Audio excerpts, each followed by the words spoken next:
the most important decisions of the decade, the Supreme Court of the United States has unanimously ruled that the NRA Act and all of its codes are void.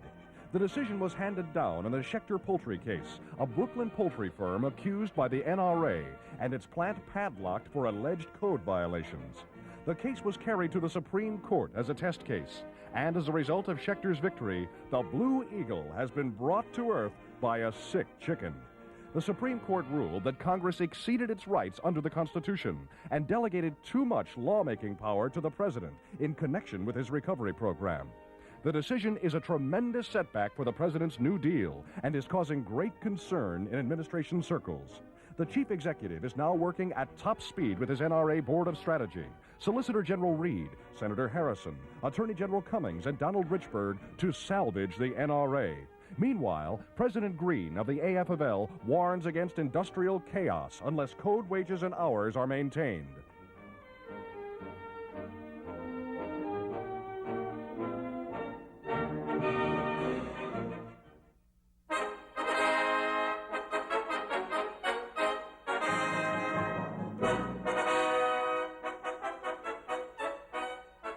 The new Queen of the Seas, the giant French luxury liner Normandie, on her maiden voyage, a floating skyscraper, the largest and fastest ship afloat.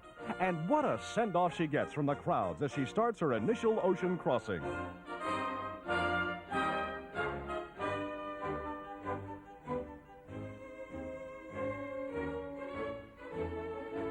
Full speed ahead, and she's built for speed.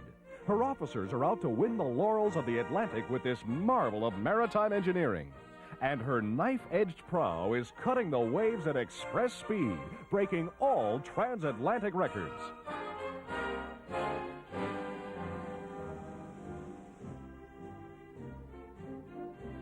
There's the captain, master skipper of this super craft, and what a craft she is.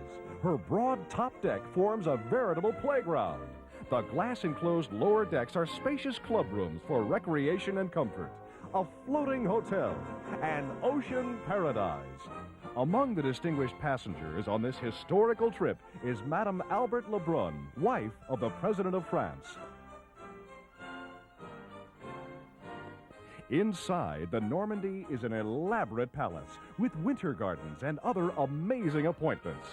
The vast dining room is the equal of any hotel banquet hall. The great liner cost 800 million francs, about $40 million to you, and it's plain that not all of it went into steel and machinery. But the ship's immediate bid for fame is in its speed, and its 160,000 horsepower engines are driving her towards America at a new unheard-of pace for ocean passage. 30 knots, more than 35 miles an hour, cutting hours from the trip between the continents. Bringing America and Europe closer together. And what a welcome the great vessel gets in New York waters. The harbor is alive with boats, craft of all descriptions, voicing a wild greeting to the new mistress of the waves. What a giantess she is. More than 1,000 feet long, 4 city blocks, with a gross tonnage of nearly 80,000 tons.